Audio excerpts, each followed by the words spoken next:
you may find yourself whilst watching The Secret Life of Pets thinking, I've sort of seen some of this before. And that's because obviously it draws heavily from things like Zootopia, but also because it follows a very similar sort of plot line and hero-friend scenario that we're very familiar to seeing in the Toy Story franchise.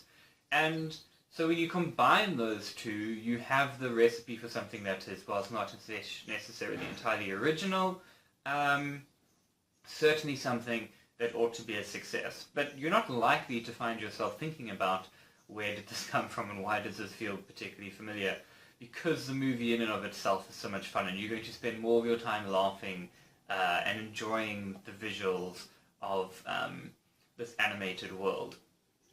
So, The Secret Life of Pets, just first off, is just such an endearing and enjoyable and entertaining story to watch. The actors have all done incredibly good jobs. Kevin Hart really does steal the show in a lot of ways with one of the best animated bunnies in a long time, since obviously the great Bugs Bunny. But he's got a strong cast that is working around him. The main all of the characters are lovable in their own quirky, weird ways. And whilst we obviously don't get to see all of the characters, because then this movie would just be far too long, and the kids would potentially, not be able to endure a 2-hour-long movie. They all ultimately play a good role, and they play their roles well within the movie. There's some notes and points that get missed, so like the ultimate climax of the movie isn't particularly scary, like it's going to kind of go out well. It doesn't have you on the edge of your seats like a Toy Story 3, or even doesn't have like an interesting twist coming at the end like Zootopia. And there's also other moments where you were like, oh, if this was Disney, that would have been more heartfelt and touching and emotional. That you're not going to get from it. You're not getting the Disney, the Disney heart and spirit, okay? Because obviously this is an Illumination film,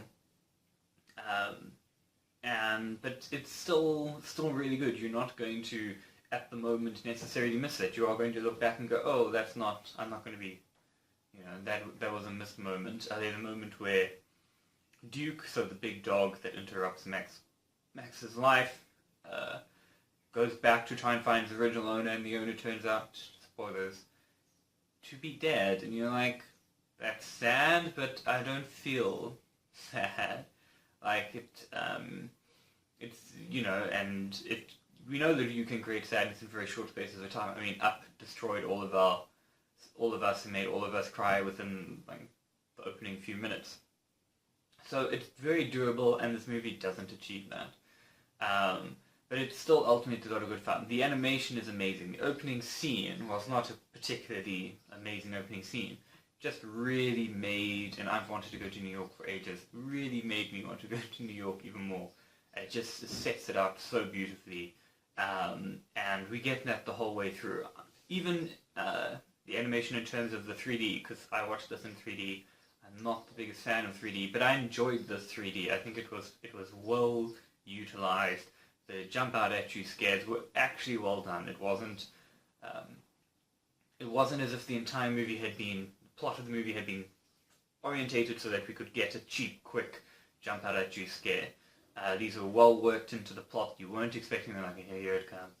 They were well thought into the plot, and they were really, really well done. And in some places really terrifying, and in some places just really showcased how good the animation on this movie was. There's a massive viper that's in the movie, and that is just one of my favorite animated characters in this whole story.